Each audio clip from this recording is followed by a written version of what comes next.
and Henry had finally got rid of the Erskine jinx. They met twice more, and Joe never came close to beating him. Now, let's turn the Cooper clock forward 4 years to 1963. Britain had recovered from the big freeze. It's only once or twice in a century that Ascot looks like this, and the pools panel were kept busy for weeks. But the country finds something to laugh at in the antics of a man called Cassius Clay, who's come across from America to fight our Henry. And when I say laugh, I mean it, because at this time, Clay, and that was still his name then, was regarded as not much more than a big joke. True, he'd been Olympic champion, and so far he'd won all 18 of his professional fights, finishing most of them in precisely the round he said he would. But the idea that one day he'd be world champion, which was another of his predictions, was too laughable for words. A man who spouted poems and jigged round the ring like a lightweight, dropping his hands, just couldn't be taken seriously. Well, Clay predicted Cooper would fall in 5, and at the London Palladium, where they held the weigh-in, he picked up a golden cardboard crown left over from some pantomime, stuck it on his head, and proclaimed, "I am the king." That night, in the open air of Wembley Stadium, Henry Cooper and Cassius Clay faced each other for a fight which was so remarkable, people still joyfully discuss it today. Shake hands, and when the bell rings, come out boxing, and may the best man win. Brief instructions from Tommy Little, the referee. So here we go. The fight of the year, Clay from the right-hand corner against Cooper of Britain. And Clay has said, "I'll beat him in 5. We'll see." A lot of people think that Cooper's big chance is to go in early with his left hook and try and nail Clay. Clay, 6'2½", Cooper 6'1½". Clay really is a fine figure of the man. All muscle.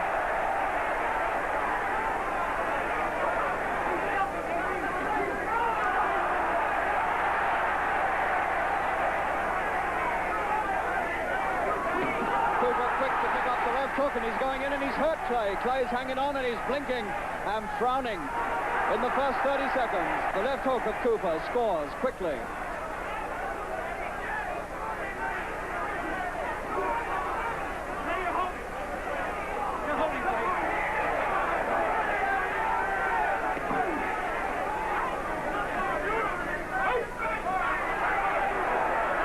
And Clay's nose is bleeding in the first minute from the left hook of Cooper. First blood to Cooper. And Cooper has certainly not come out apprehensively tonight. The man who started so many fights too quietly, Cooper has come out full of fight.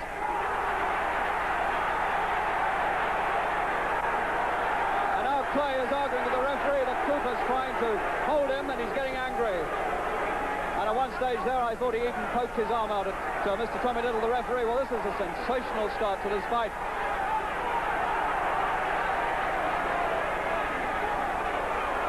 Clay has gone fighting mad.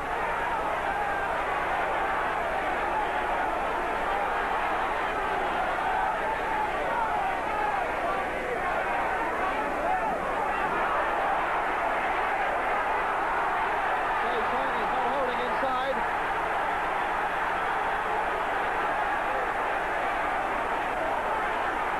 There's blood on Cooper's left shoulder, and that comes from Clay's nose.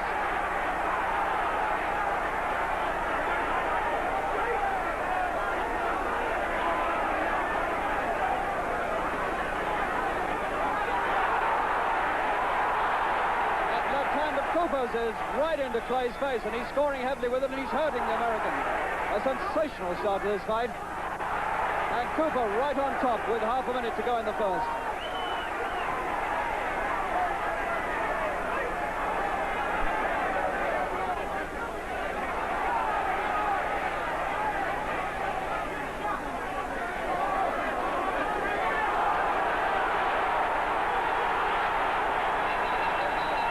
There's the bell to end the first. And that first round has done wonders for British professional boxing. People are on their feet at the ringside now cheering Cooper. A fantastic start by the British champion. Completely overthrown all his old nervousness at the start and come out there a fighting man, Cooper. Hurt Clay in the first minute with the left hook and has done well since. Left hooks and jabs, he's drawn blood from Clay's nose, he's hurt Clay, and Clay has been forced to complain because he was very troubled indeed. This is quite the most extraordinary fight night I've ever experienced in Britain. The first 3 minutes have been extraordinary. Round 2. There's Cooper. Can he beat Clay and put British professional boxing right on top of the heavyweight world?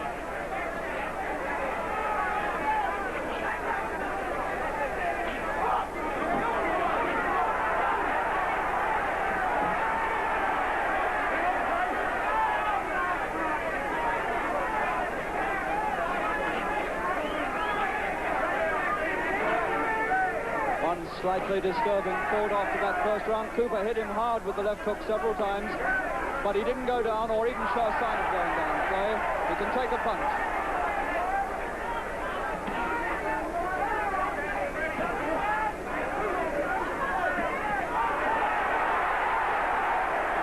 Clay trying to open up his own left jab and hook. Not much right hand punching so far.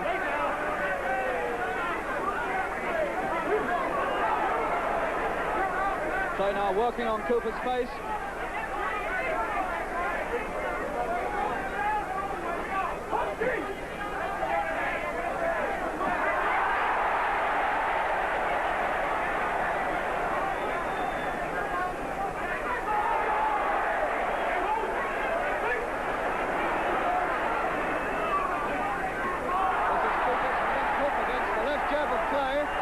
Telling at this stage which punch is going to come out on top.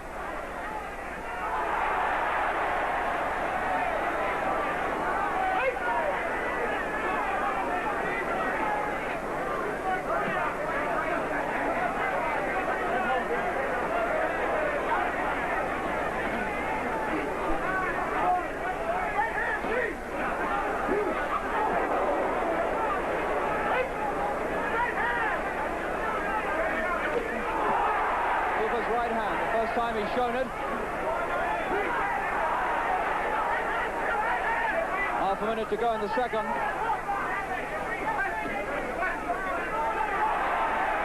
And now Cooper seems to be cut slightly underneath the left eye. It's nothing serious. That left jab of Clay is beginning to get very accurate and steady into Cooper's face. And Cooper is cut, or rather grazed, underneath his left eye. It's a battle of left hands between these two. And as the bell ends the second, so Cooper's cut underneath his left eye has worsened slightly after a couple of left jabs on it from Clay. So Cooper, after 6 minutes boxing, is cut underneath the left eye. One of the things that was feared. He always cuts easily, Cooper, but it's underneath the eye and not over, which means that it's not nearly as serious as it might be. The 1960 Olympic light heavyweight champion, the man who's been promised to fight with the winner of Liston and Patterson if he comes through this tonight. The handsome Cassius Clay coming out for round 3 after the shock of his life in the first round.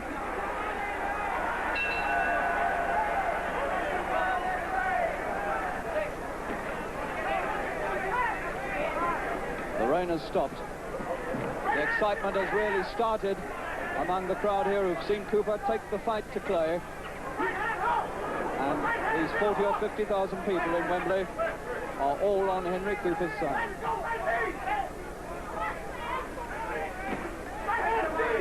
Cooper's left eye patched up now, and still he hooks with that left hand. And now he's cut over the left eye. Henry Cooper is cut over the left eye, and it looks to me like a very bad cut indeed. This is tragedy for Cooper in the third round, with only 40 seconds gone, and Cooper is very badly cut over the left eye.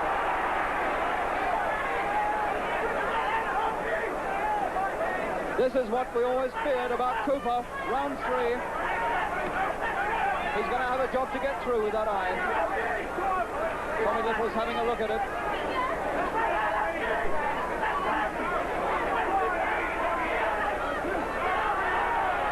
Cooper now fighting desperately because he knows that his time may be short. There you can see apprehensively feeling for it with the left hand. Cooper trying to nail him in the third if he can. There's no telling now how long he's got to go, Cooper, with that eye. A minute left in the third.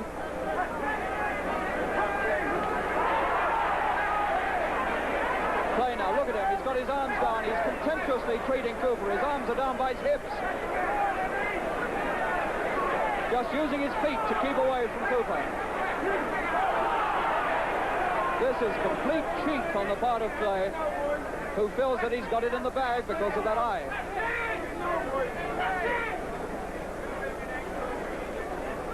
Half a minute to go in the third.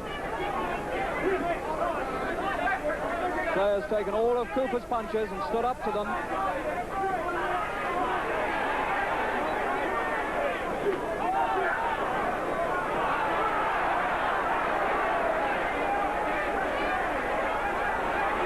Clay hardly bothering to punch in this round now. He's just threatening and he's teasing Cooper. He's trying to make Cooper look small in the third round. And Cooper's left eye is a very sorry sight indeed. It really has got a torn glove. Oh no, it seems to be all right. And out we come for round 5. And now round 5 is the round in which Clay said he would beat Cooper, but now this crowd at Wembley are beginning to bay for a Cooper win. Clay on the floor at the end of the fourth, and now fighting to preserve his professional right here against Henry Cooper.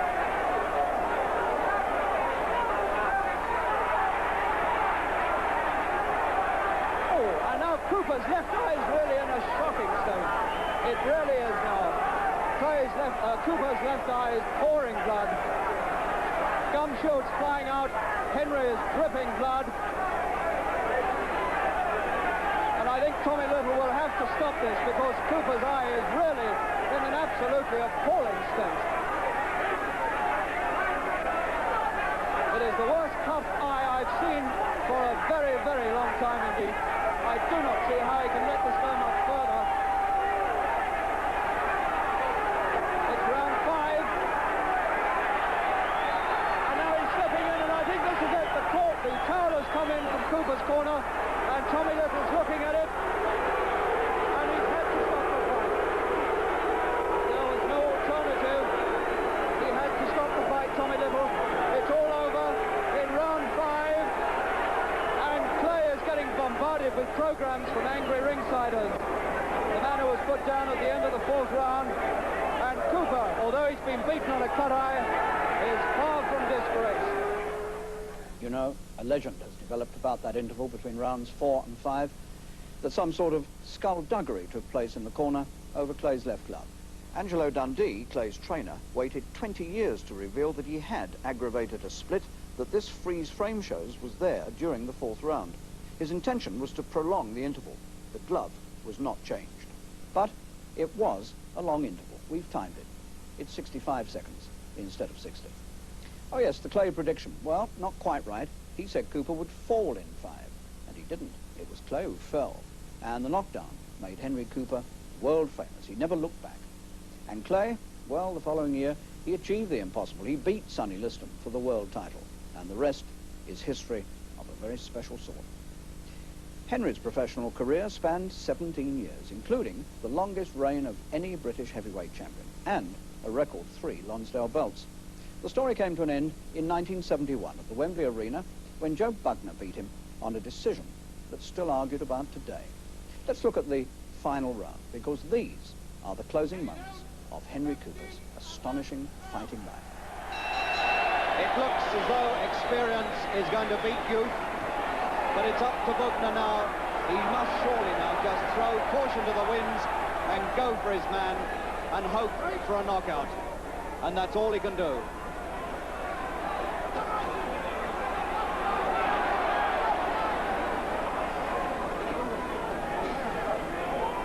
It's neck or nothing now for Bugner. There's no point in being cautious anymore.